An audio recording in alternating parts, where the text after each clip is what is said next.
Okay, that's now recording. So welcome everyone. I'm so glad you could join us this morning. My name is Sierzant. I'm the Health Literacy Coordinator at TasCOSS, and today I'm joined by Rebecca Essex, who works in Health Promotion South for the Tasmanian Health Service. I'd like to start by acknowledging with deep respect the traditional owners of Lutruwita, Tasmania, and Nupaluna, Hobart, the Palawa and Muwinina peoples. We pay our respects to elders past and present, to the many Aboriginal people that did not make elder status, and to the Tasmanian Aboriginal community that continue to care for country. We recognise a history of truth which acknowledges the impacts of invasion and colonisation upon Tasmanian Aboriginal people. We stand for a future that respects and acknowledges Aboriginal perspectives, culture, language and history, and a continued effort to fight for Aboriginal justice and rights. So thank you everyone. Welcome from wherever you are. We had a bit of a chat just a few minutes ago about the earthquake in Melbourne and the wind we've got and the snow coming up this weekend. So I hope you're keeping safe and well and warm. And just wanted to let everyone know too, like I said, this is being recorded now, so there's plenty of opportunity to watch back later on. If you do want to make a note in the comment section, you're more than welcome to. Please just share, if you're making a first comment, just share your name and the organisation that you're from as well. That'd be great, so then we can sort of know who's sort of chatting. This is a webinar format, so it'll be largely Rebecca and myself having a bit of a chat. We're also joined today by Bridget Delaney and Leah Cleary at TasCOSS, and they're in the background providing some wonderful tech support. And Leah is actually the architect of FindHelpTAS, so we'll be talking to her a little bit at the end just to sort of pop the hood and have a little bit of a look at the back end of FindHelpTAS. So just make sure you've got a pen handy, a glass of water. You're welcome to engage however you're comfortable. You can use the Q&A function. You can drop a comment in the chat as well. You can also reach out to us afterwards through email or telephone to have a bit of a chat if you'd like to. So definitely putting the option out there. So I'll just give you a bit of context about the purpose of today's webinar. So it's really about looking at ways in which we communicate more simply. This has come about through a partnership with Care to Serve and Primary Health Tasmania. And this looks at two things. We're looking at how to improve access to FindHelpTAS and how to support organisations to improve their health literacy. So health literacy is a kind of a fascinating area. I've been involved in it for a few years now, and I sort of think like, why is all this important? And it's really because health literacy is all around us. We think about what do we need and how do we access it when we need it.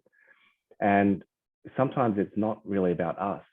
It's about the organisations, and as an organisation, how are we responsible for helping people, find and access our services. So I've been in many situations where I've gone to a health provider or a provider of any sort, and they're there talking to me. I'm sort of like, oh yeah, that makes sense. And in my head, I'm going, what is this person on about? So, I'll be the first to acknowledge that as providers, there's a lot more we can do. And I'm always learning. I'm forever learning in this space. So I'm really excited for today.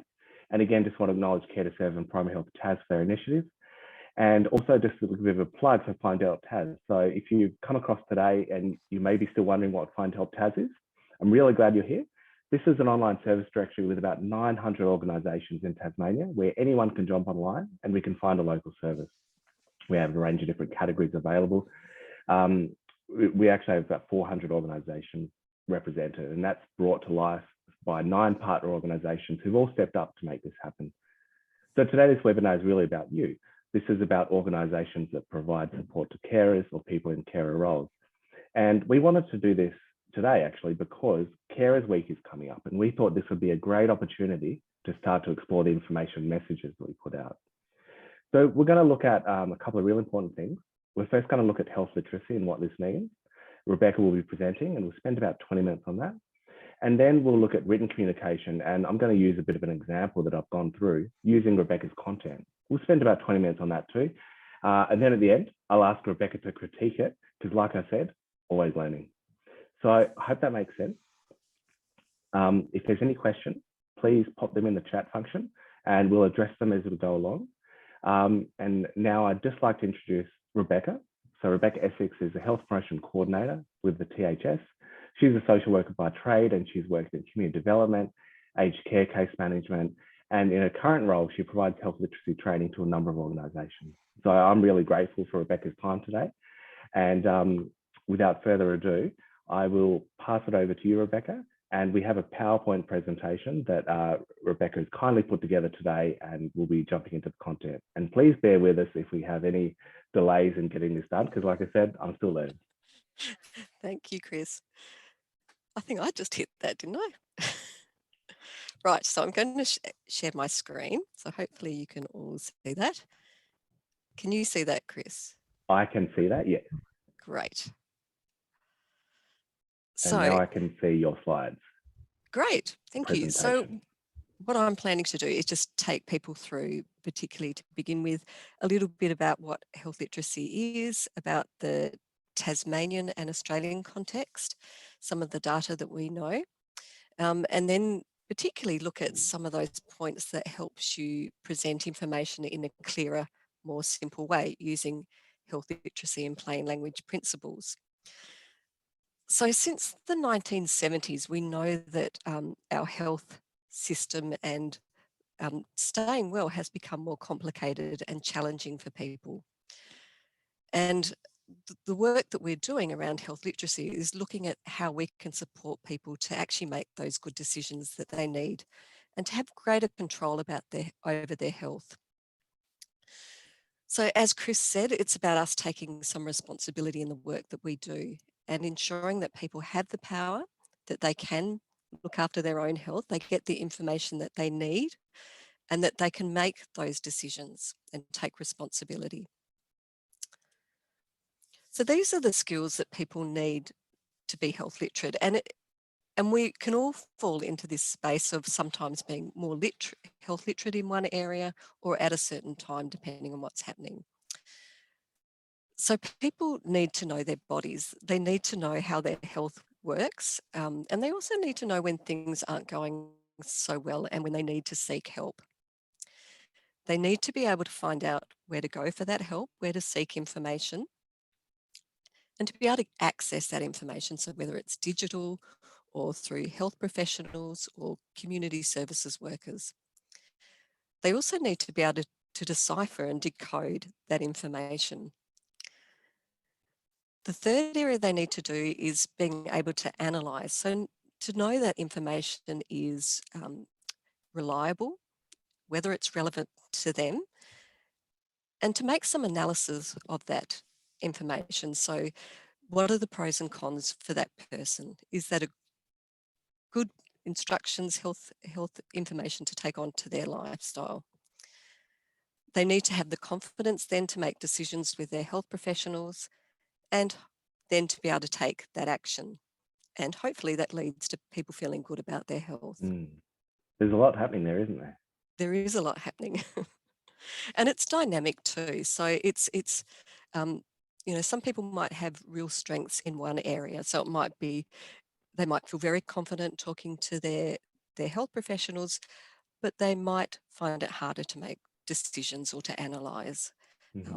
And we've all been in that space at times when we're not so health literate in one area or at a particular point in time. So here's just some data. This is a survey that ABS used to do. So it's an adult literacy and life skills survey. And I say used to do because unfortunately the Australian government has decided not to refund this census, but Tasmania is looking at doing its own literacy surveying. But when this was last done in 2016, we found that 59% of Australians in that adult population were considered to have poor health literacy. And in Tasmania, it was 63%. And as you can see from that next point, it's 1 in 3 Tasmanians with a bachelor degree were also seen as having poor health literacy. So what that tells us is it's separate to our regular fundamental literacy. Health literacy it's almost because of our complexity around health and wellness, it's become a different culture with some different language as well, a different set of knowledge that people need. Absolutely. I mean, it can be a very specialist thing. It's a bit like, you know, talking with a solicitor or a lawyer. Like, How do you interpret all of that lingo?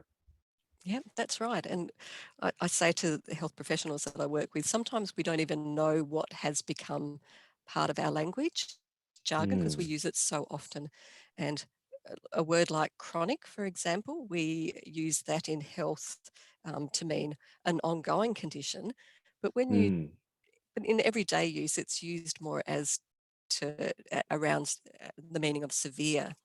So it doesn't always translate, even though it's a word people know, they can use it quite differently in health. Absolutely, yeah. Jen just made a comment. She mentioned about acronyms as well. So we're bombarded with acronyms left, right, and centre. Thanks, Jen. Yes, definitely. So this is what they looked at in this survey, and it's good just to have a look at what the Tasmanian situation is, because Tasmania has a slightly different literacy pattern than the rest of the nation. We do tend to have more people in that below functional literacy level. But on average, we appear to be the same as a lot of other capitals, but it's because we do have more people that are below that functional literacy level that we need to be working harder in this space. So this data showed that that 51% of Tasmanians could read books, newspapers, magazines and brochures. Just below 50% were able to get information from documents such as bus timetables, graphs, charts. Numeracy tends to be an issue right across Australia. So you can see quite a few Tasmanians struggle with adding, subtracting, multiplying, dividing, calculating percentages. And problem solving, so working through those day-to-day challenges, that doing that analysis can be difficult for a lot of Tasmanians. And you can see here what they sort of looked at in some of the health literacy information was people's ability to read and interpret medicine labels, but also to understand some medical advice and information that's commonly given. So one of the things that we can do is look at how we provide information to people, particularly how we write, and ensuring that we write in a way that allows people to get the information they need and to help people get that understanding that we're hoping to impart. So I just want to show a video first, and it's a video that shows a poem that Elspeth Murray, who's a poet, and she spent some time with carers at a conference, and these people were caring for people that had a lived experience of cancer. And she was asking them about their experiences of receiving health information, particularly written information. So as you listen to this, and just a warning, the sound can, we've tested the sound and it was coming through quite loudly on some headsets. So you might just want to turn your sound down a little. And I was telling Chris, I saw an audiologist yesterday, so I understand it's really important to look after your ears. But as you're listening, just listen, look for the key messages that you're hearing and, put them in the chat, and Chris will sort of give us a summary at the end of what you heard.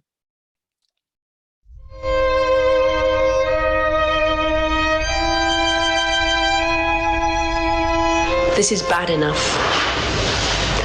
This is bad enough, so please don't give me gobbledygook. Don't give me pages and dense pages and this leaflet aims to explain.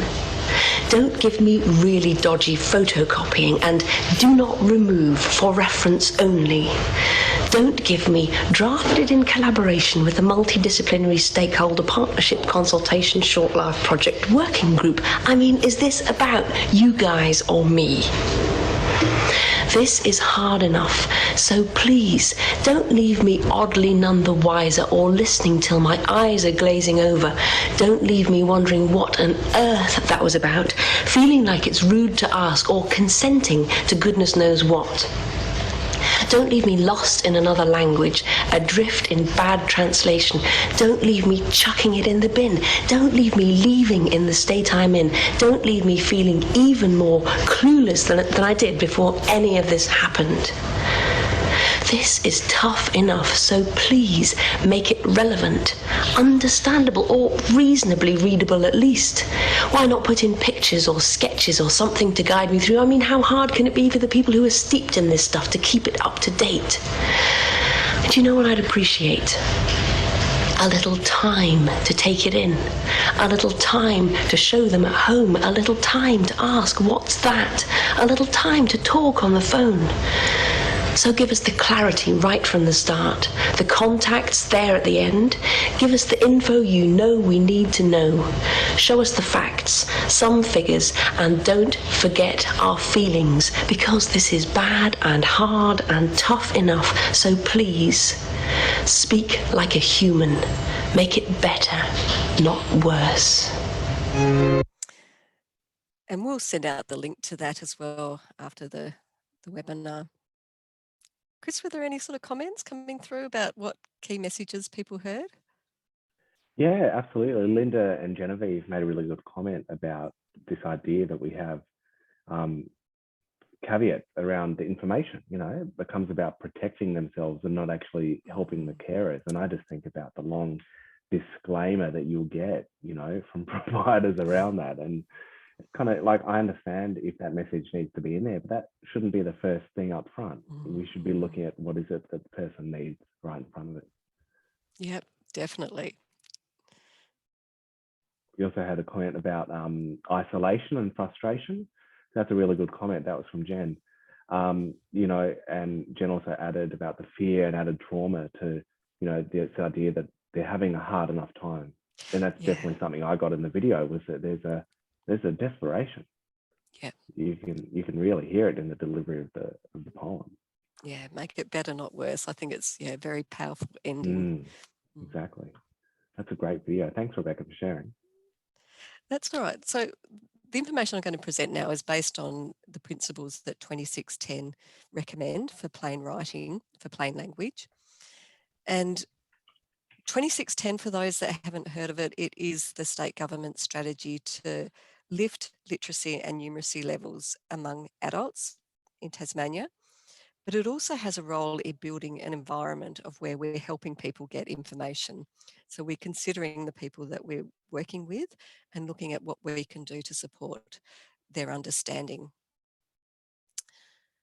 So the reason we showed that video is it's a really good place to start. Is one of the most important things you can do to help people with their understanding is to think about your reader. Who are you writing for and what are their needs? And what information are they wanting from you? What are they hoping to find? And secondly, what action do they want to take, or what do you need them to do? So what message are you trying to get across? One of the things that we find that can cause a bit of problems when you are writing is thinking about who's your audience and whether there's more than one audience. And that's often where you can see information not be written so clearly often if you're looking at pitching it at community people, your consumers, but also service providers as well. You can do it, but it takes a little bit more thinking around. Sometimes it's often better to pitch, particularly if you're doing brochures, actually looking at doing separate information. So when you write for your reader, think about the words that they use, that the language that they're already familiar with. What pre-existing knowledge do they already have? And as I said before, the most important thing is thinking about why are they seeking that information? So what are they needing to know and what do they want to know? It also really helps to write in personal pronouns, so you, we, I. Instead of talking from an organisational point of view, it just tends to make your writing come across clearer, as well as being more friendly and personable. And using positive and empowering language. So do's rather than don'ts. After you've thought about your reader, I guess the second point is to really think about getting your point across. So what messages do you need to impart? What do you need people to understand? So in short documents, we usually recommend no more than 4, but of course, if you're doing a longer report, that might be different. but it's really focusing on the need to know and do, and then getting rid of all that nice stuff. Some of those disclaimers, they might need to be in there for your funding arrangements, but thinking about where you can put that so it's not cluttering up and detracting from your main message. If you can get rid of some of that unnecessary information, delete it is what we recommend. And you will read brochures that are like that. They'll often have things like, we've been running for 20 years. We've got a really good reputation in this area, and it's a nice to know. It's not really something that the consumer needs to know. And then to help get your point across, organising your content so your most important information's there first, being very specific about what your reader needs to do, so stating that in a clear way, and where you can, using visuals to help. And that might not be something that with the FindHelpTAS entry is an option, but in other writing, visuals, so photographs, images can help. Great. So when looking at organising your information, there's things that you can do to make the information easier to find. So using headings. So this is what we call navigation posts. So people can easily find the information just at a glance. So headings can give a short description of what the next bit of information the paragraphs contain, or it can even be used to answer. So it can be posed as a question that you know that your reader will have in mind, and then you can provide the answer to that in the paragraph. Dot points are really useful for breaking up long text and making it easier to access that heavier information. And text box can be really good for highlighting important points. In terms of making paragraphs easier to read, it's usually one idea or one topic per paragraph, and keeping it short, maybe 2 to 6 sentences. And using, as you can see in this PowerPoint, I've tried to do that, is use lots of white space so the words are easier to see. Yeah. Could I ask a quick question, Rebecca? Like, yeah, of course you can. Sometimes we like to make things flashy and fancy with how we design things. And it's interesting you said about the white space, because what could you tell us what's the rationale behind that? It's easier to draw your eye to the key information, but it also, particularly if people do have literacy issues, or even if someone's just busy, it can be overwhelming, and it can be daunting to begin with. So people might not even engage with your information if it's seemed to be too much. Of course, too complex. Makes sense. Yeah. Especially if we're talking about someone in the health space and they may be a bit unwell or sick, they're not sort of running, on all cylinders, so to speak. If you might be unwell, it's going to be hard to concentrate and pay attention. Yeah. So looking at plain language, and this is probably something you would have already heard. It's being talked about a lot. So plain language is what we like to use as the term, but it's also called plain English. The reason we prefer plain language is that if you're writing in other languages or having information translated, that should also be written in a plain style. Now, plain language is a way of writing so that you're really helping your reader, and you're presenting the information in a way that it can be understood the first time a person reads it. So they're easily able to access the information and get the understanding that they need and take any action that they need to.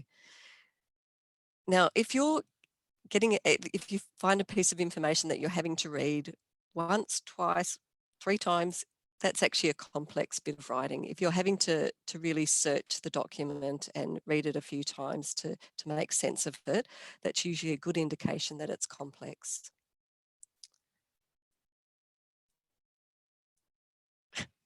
We thought we took these animations out. It's okay.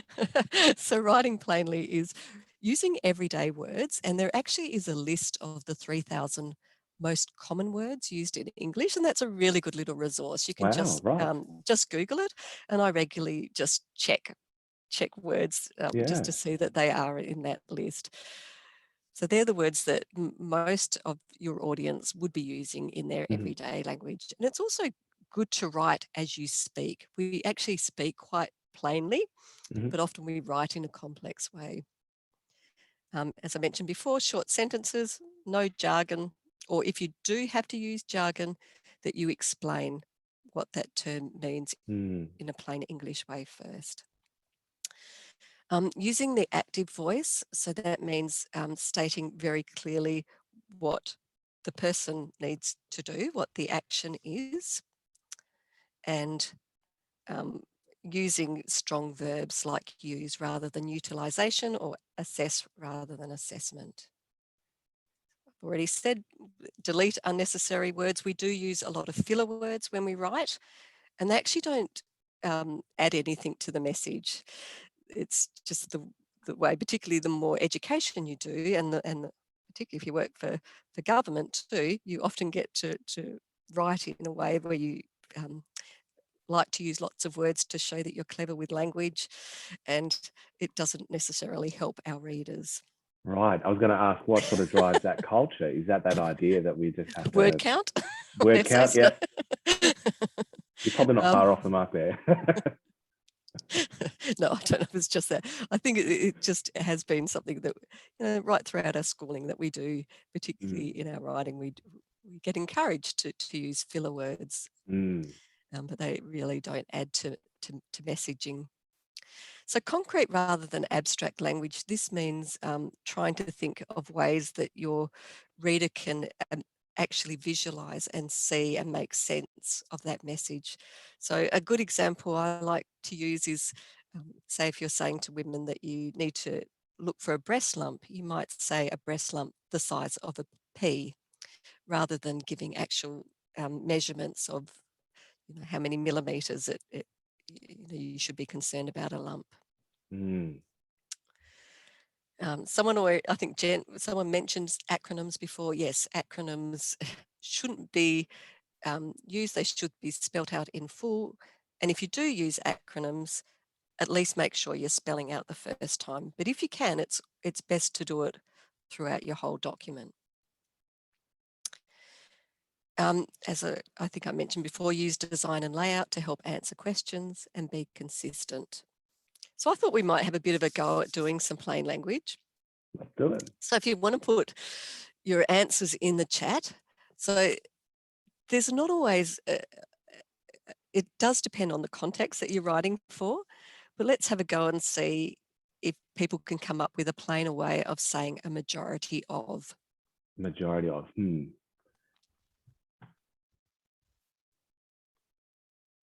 Nice.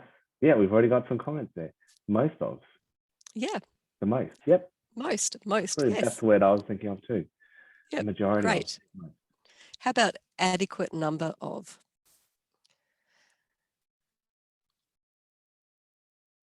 Nice, well done. All right, everyone's on fire here. Enough. Yeah, adequate number. Enough.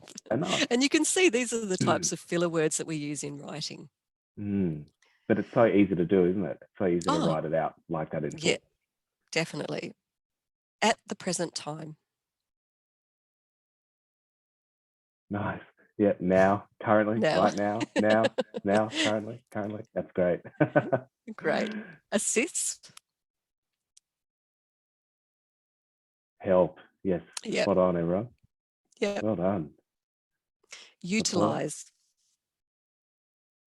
Use. Yeah. Well, everyone's commenting so quick. Like everyone here is like all over it. This is amazing. Quick typist. And has the ability to. Can. Yeah. Can. Nice. Yeah. Can. Well done, everyone. And also those examples that you're giving, that's more active language as well, which makes your document come across clearer.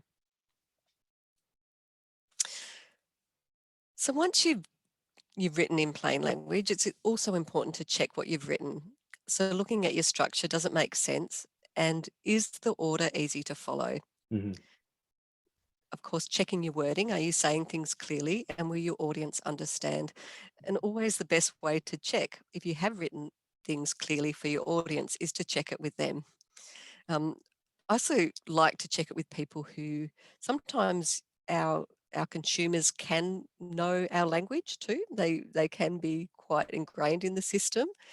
So it's often good to also check it with people that don't have any understanding of our system. So I sometimes will give it to friends or family, people outside, or to new consumers to check what they've understood.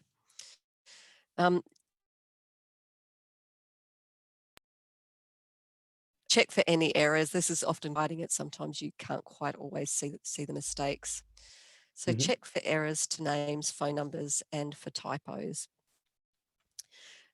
I don't know if anyone's used readability tools here, but there are quite a few.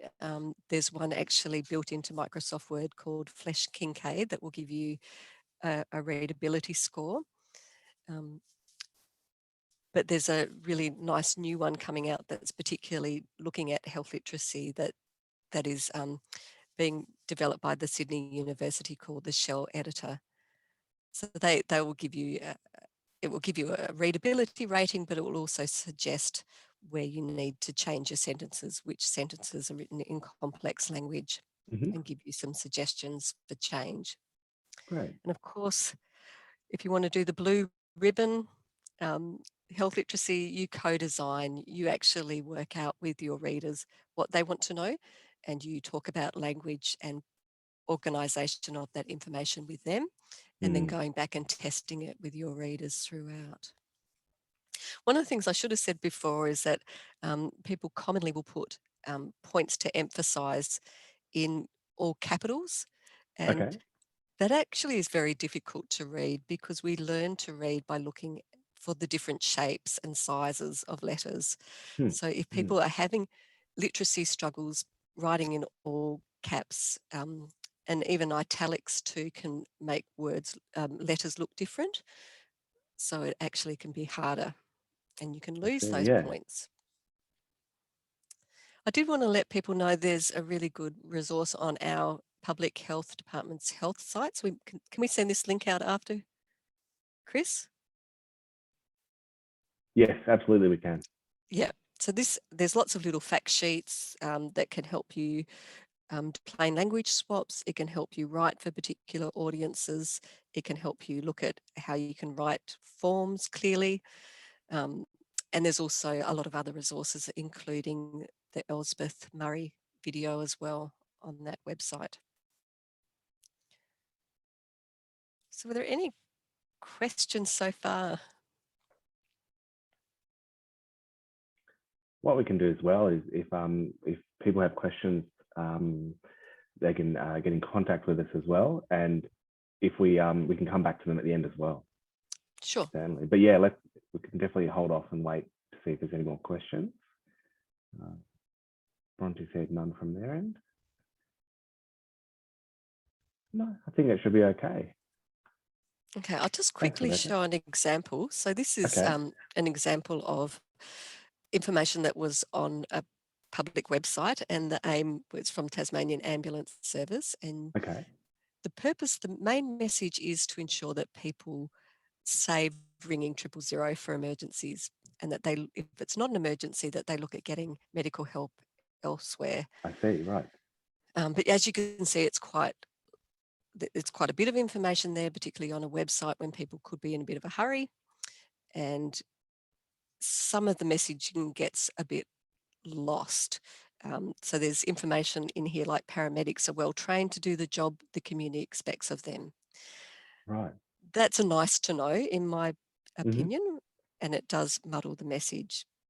And I'll show you, this is how I would begin doing a rewrite. So I'd make sure that the key message is up front. So please save 000 for saving lives. And then I've actually got rid of some of that nice to know information, uncluttered the web page. And there wasn't a list of, if we go back, there was a list in one sentence that talks about medical emergencies include shortness of breath. So I've just taken that out to be dot points. And I've also bolded some of the key information that we also want people to take on board, like if it's not an emergency, that they can use their smartphone to go to TAS after hours, or they can call Health Direct or contact their GP and pharmacist. Absolutely. So you've said up front, like if it is an emergency, so that's the area of highest need, I guess. If it's an Yeah. emergency, you need emergency care, go for that. If you don't need it, here are some other alternatives. Yep, that's right. Yep. Nice. I really like the way this is laid out. Mm. Great. So I've done enough talking. So No, thanks so much, I'll Rebecca. stop That's sharing. fantastic. Okay, you've stopped sharing. So at this point, folks, I will jump in and I'm going to have a little bit of a look at a de-identified example that I've taken from FindHelpTAS. And I've used Rebecca's slides to give it a go. And bearing in mind, when I did this, I didn't sit down with Rebecca and say, oh, let's have a go and decide what we want to present. I actually did it all myself. So there are errors in there. It's not perfect. It never will be perfect. But like I said, always learning. And I'm really keen to get Rebecca's thoughts on this as well. So I'm going to give a go at sharing my screen.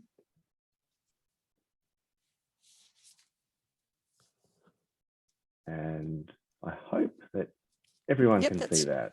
You can see a logo that says FindHelpTAS. Let's try an example. Yes. Okay, great.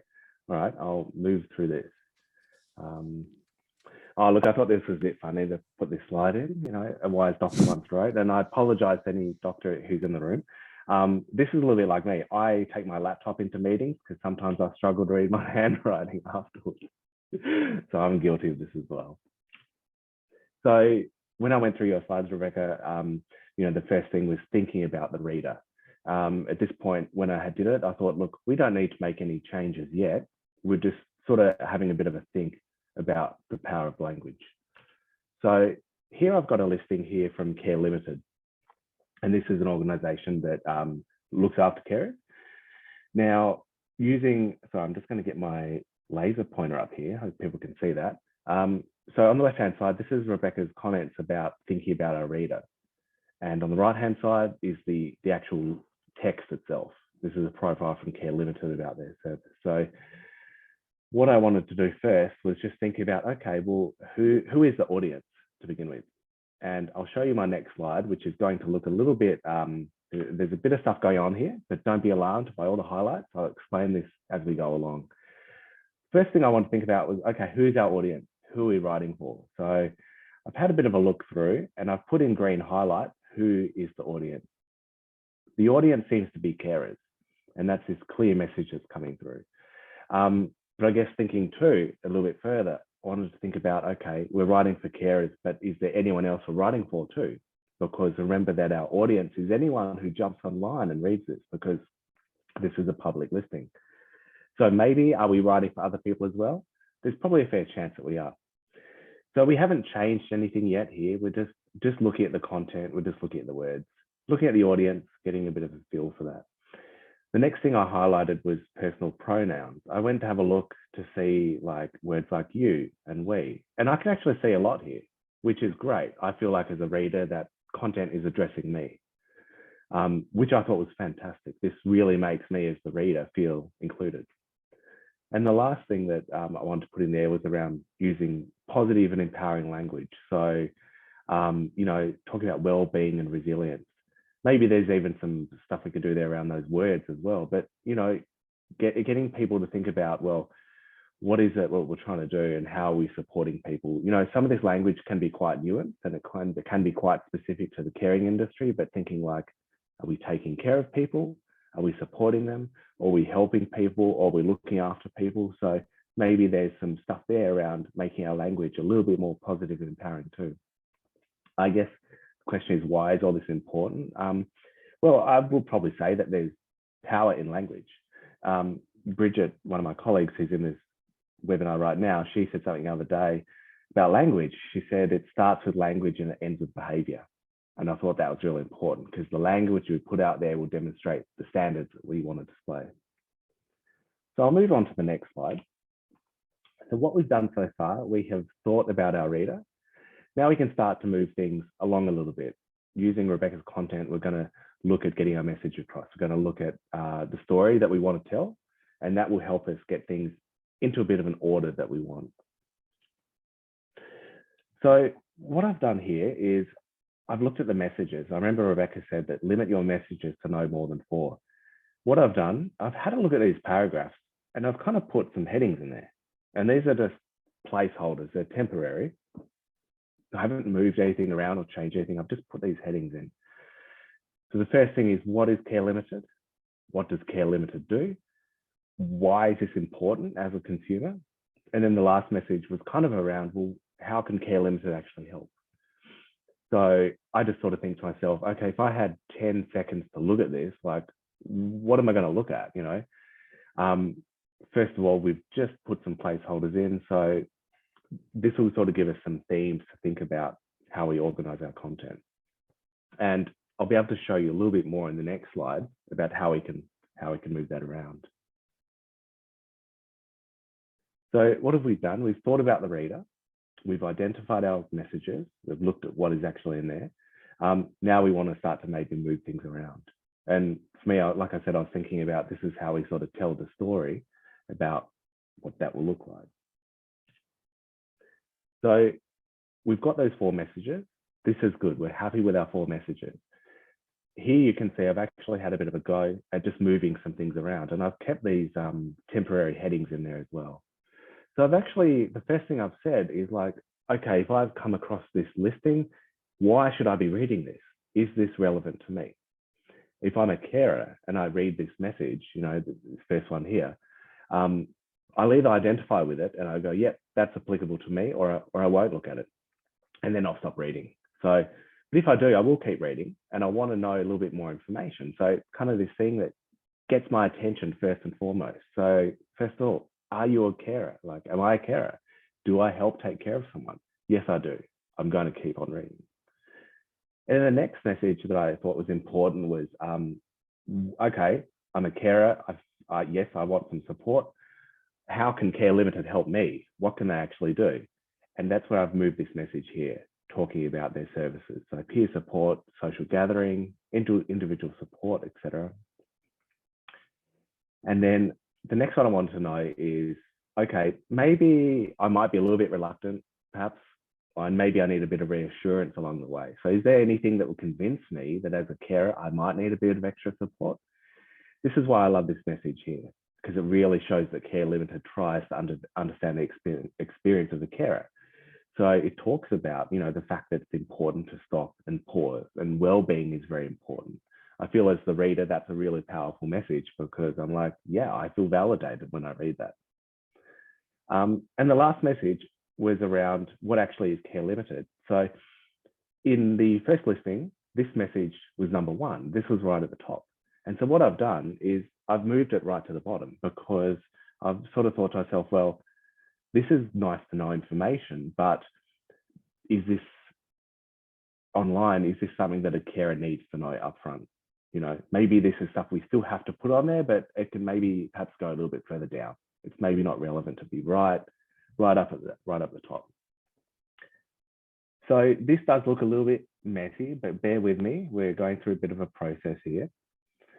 So what have we done so far? We've thought about the reader. We've identified our messages. We've arranged our messages. And now we look at the layout. We start to think about, how do we want things to look? And maybe this is where we start to think about putting some of those headings in that you talked about, Rebecca. So I've got your information here on the left-hand side about making information easier to find.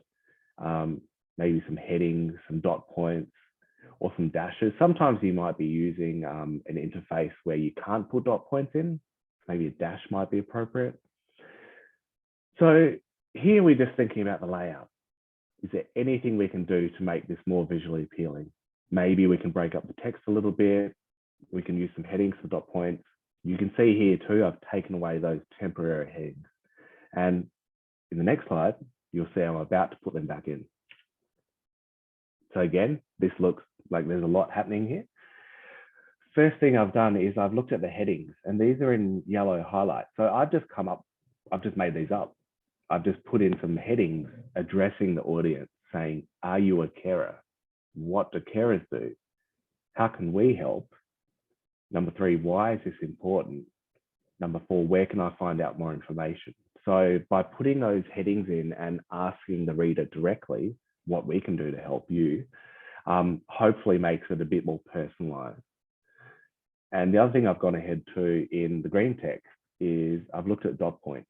So I've taken the information, previously it was a paragraph of text, and I've sort of broken it up through dot points, because I just sort of think, if I'm a reader and I'm looking at this, I'm probably going to skim for information because I do it myself as a professional and as a consumer. So if I'm doing it, chances are other people are going to be doing it too.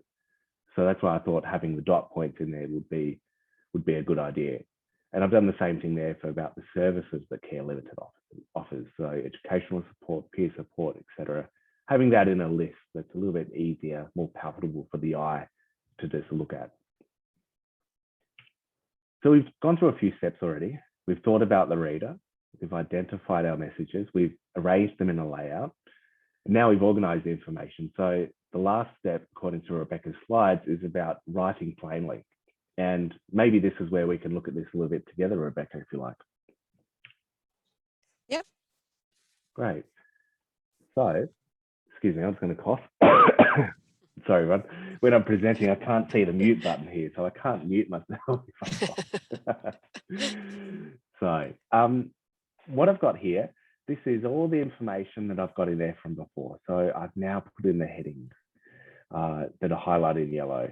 I've got a placeholder just reminding us about what is the actual message here that we're trying to talk about.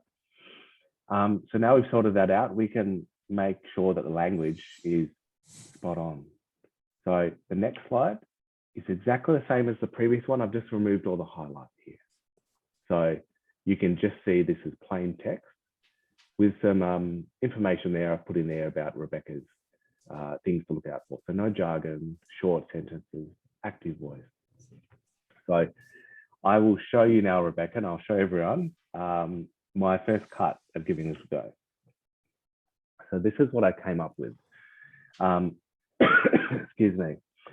So first thing I thought about was like, okay, how can I say this in as little words as possible?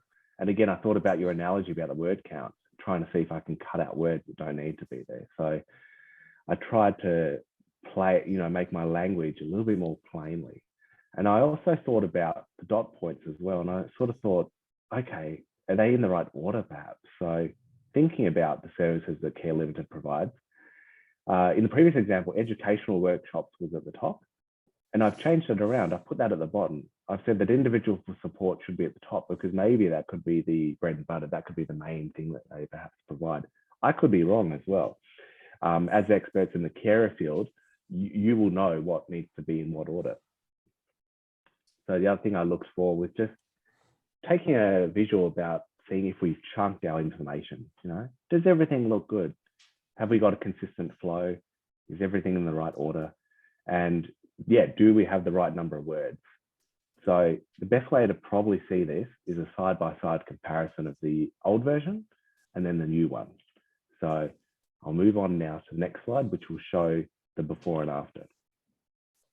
So before we had some information there, basically grouped into paragraphs, no headings, no dot points, basically just a chunk of text. And there's nothing intrinsically wrong with that. But in this new version, we've applied health literacy principles to it. And one thing I did as well was I worked this section here a little bit more. I tried to make that language a little bit more plainly, because if we're showing that we understand the experience of the person that's viewing this listing, then we want to make our language even more plainly. So do you have any thoughts on that, Rebecca? I actually like what you've done. Just looking at it, you can see that the headings provide really good signposting for the reader. They can quickly see where they can get the information from under the different headings. It also just is more appealing to read. It's speaking to the person quite clearly. Just one big point I probably would make is under the how can we help part. Some of that I think is still sector speak, and it probably comes across, if you don't know the sector, a bit abstract. So I'd think about a way to make it more concrete, and it probably isn't something you could answer, but Care Limited could. Things like peer support, I mean, that's not something people talk about down at the shopping centre, for example. It is sector language. Yeah. So perhaps really describing what happens in peer support. Are they going to link? You'll get to meet other carers and share experiences and strategies together. Okay, so spelling that out a little that's a bit. way. Yep. Yeah, yeah. Probably even like educational workshops, what are actually offered in those, actually making it a lot clearer to people about the actions that would happen through those support services. Okay, great. And slightly, this is just my bent on language. So I Yeah. would probably do remembering to take medications. I would say medicines, and I would say going to appointments rather than attending. That's here, isn't it? Medications. Yeah. Right, attending appointments. Yes, yeah. You're spot on. Medication. See, I didn't even think of that. Medicine, of course. Medicine is the best word to put in there. And that's what I love about this exercise, is that you can go through it each time. It doesn't, and learn something every single time you do something like this. And it's not wrong. It's just, when people edit for you, they're the things that they'll pick up. You just get a different perspective. And yeah, absolutely. That's great. Thanks so much for the feedback, Rebecca. I really appreciate that, because like I said, I just did this myself using your steps. And it's really good to get that feedback around some extra things I can adjust there. I'm just a little bit mindful of time as well. Yes. I can see we've got about 4 minutes left, and we do have a couple more slides. Bridget is watching, and I was wondering if she knows of any way to actually extend the time slot. I might ask Bridget kindly if she could jump into the back end, see if we can do that. And I might push on really quickly. We wanted to show you what it would actually look like on FindHelpTAS. And Leah, I might just end slideshow for a second. Give me a second. And I might unmute Leah, because, okay, cool. Bridget said it'll be fine. It won't kick us out. So thanks, Bridget. That's great. Woohoo. Go technology. Leah, you're more than welcome to unmute yourself, because I can bring up that slide again, or let you share that if you want to. Sure. Well, hello everyone, and what fantastic information. Thank you so much, Chris and Rebecca. All of that is just so good to hear, and I'm thinking that we could also support our listing organisations by having those resources linked on the site when people are looking at developing listings. So I think all of that information is really valuable. I will quickly just share my screen just to show you. Can you see that account screen there? Yes, sorry, I can see that. I was just Great. Okay. So when the organisations are doing their listings, this is where they go to, and it's manage your programs or add your programs.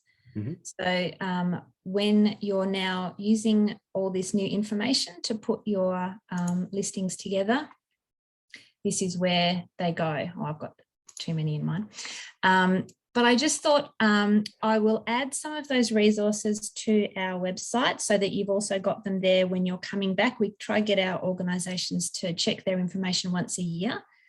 I'm wondering if me creating a small video to just run through actually the different fields in the listings and what goes where, if that would be helpful. I'm thinking that might be, and I'd be definitely happy to do that.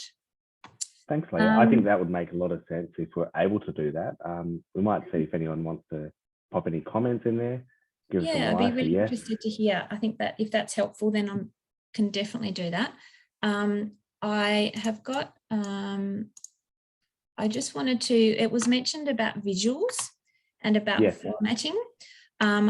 This is a listing for Myra House. So I just wanted to highlight that in FindHelpTAS with the headings, you won't be able to do bold or dot points because it's been built, they call it building it really light, so that if you're in regional or low internet areas, that it doesn't take as much data. So these fields are text only.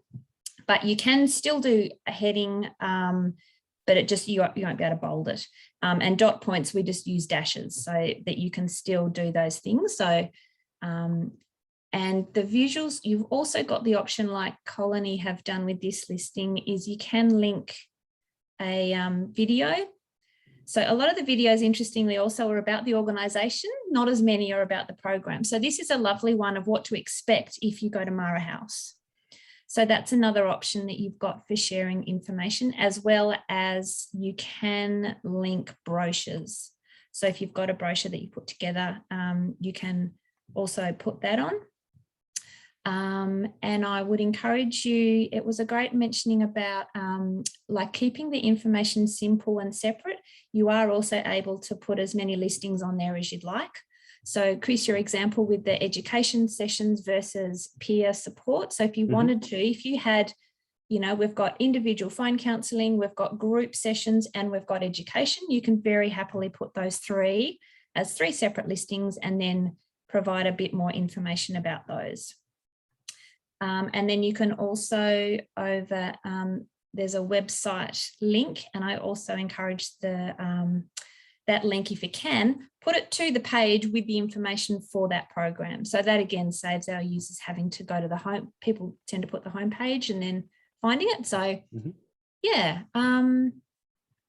so I think that's the main things. Headings, I'll add the resources.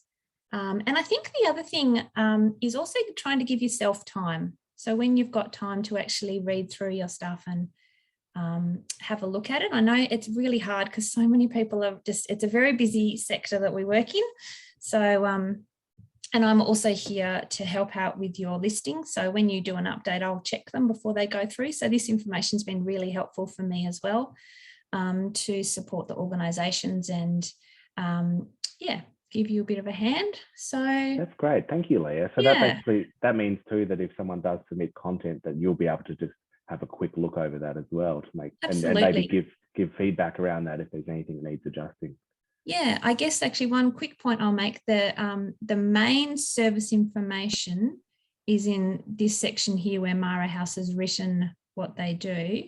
And you've also got, before that, you've got a one-liner super summary that goes into these small cards down the bottom. Yeah. So that's also a very good sort of, I guess now I'm looking at the health literacy stuff. This is like a really, this is what we do down that, because that will appear as a summary. And then once you click into the listing, you've got the full information. I see. Yeah, but yeah, let me know if you've got any questions, and I'm on the end of the email and at TasCOSS to support you with your listing. So thank you, Leah. That sounds fantastic. And we'll include your email address in the email that goes out with this, the link of the recording, but also Rebecca's details and my details too. So anyone here is more than welcome to reach out to us if you wanted to bounce questions off. If you want to have a go at doing your listing and then send it through to us, we're more than happy to have a look over. Like I was saying, you know, always learning, all that sort of stuff. And then that helps us as well, get a bit more context about the services out there as well. So I know that we said we wanted to do it in time for Carers Week, so that's definitely still the plan. So I think we're looking at 10th of October. So if you do want to have a jump into your listing and have a go at applying some health literacy principles, more than welcome for everyone here to get in contact with Leah, myself, or Rebecca. And I'm just mindful of time too. We're at 11:05, so we're not doing too bad. But I'm just mindful of everyone's time as well if you need to leave. So we will stay on for any questions till about 11:15 if you wanted to stay on. Feel free to pop some questions in the chat there. I'm also happy to unmute people's mics as well if they wanted to drop a voice comment, but hopefully I can do that. I actually had a comment from Linda and Genevieve. They said, I was wondering, has FindHelpTAS thought about allowing their members to post upcoming events in a calendar format on the website? That's a really good question. I might hand that one to Leah, if you're able to answer that one. Yeah, in terms of, do you mean it, TasCOSS thought about allowing their members? At the moment, you can actually put an event onto FindHelpTAS. listing is exactly the same. You would enter it as a normal program, and at the very, very bottom of the field, there's a date range that you can put in for when that information appears on the front end. So for example, if you've got a school holiday program, the title can be school holiday program. You can put all the details in. You can put your website link to the Facebook page, or you can put a brochure up of what activities are happening. And then if you put the dates down the bottom, it'll appear on the site from, usually just put today's date, finishes at the end of the school holidays. And then once that date goes past, the listing will then go back into draft into your account. So then you can reactivate it next time. So yeah, that's one of our new features. We haven't had a lot of organisations doing that. We had a few online events, but yeah, you can do that. Fantastic, great, excellent. And I was also thinking too, just to answer that, following on from that question too, around we have e-news that does go out to our members too. So, you know, if you do list on FindHelpTAS, you know, I'm sure there'd be a way for us to promote that through our e-news as well. But I don't think we have it in the calendar format yet. And FindHelpTAS doesn't have it in a calendar format though, no. Yeah. But I'll put that on our ideas list for when we get some money to upgrade. That's okay. I just seen some comments as well. Thanks, Anne, for attending. Anne said head off. Jacinta said, yeah, really helpful webinar. Just checked our listing to see how it can be improved. So thanks, Jacinta. That's really great feedback. Bridget's had to pop out as well. Yeah, that's great. Look, no other questions at this stage. I'm just going to check Q&A. No, nothing there. So we'll stay on for a few more minutes. If anyone wants to ask questions, you're more than welcome to reach out to us directly as well. That's 100% okay. Is there any final comments from you, Rebecca, or? No, just thanks for inviting me. It's been good. Okay, no, thank you so much, Rebecca. It's been such a pleasure having you here today. And yeah, like I said, I've just learned so much through this process already. So thank you. And I really hope that it's been useful for people that have attended today. Based on the comments, it looks like it has been. So that's fantastic. So thank you so much, everyone, for joining. We'll stay in for a couple more minutes, but you're more than welcome to jump out now if you need to.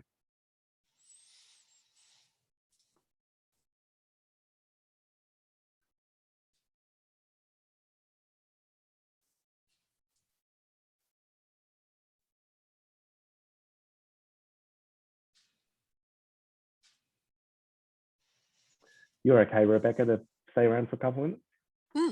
Yeah, yep. Great. Okay. Well, look, we'll just see. I can see Emma's still in there. Oh, no. Emma's still here. Emma might be staying around, maybe. And thanks, Leah, for that update. That was, excuse me, that was fantastic to hear and actually see on the website about how FindHelpTAS worked at the back end.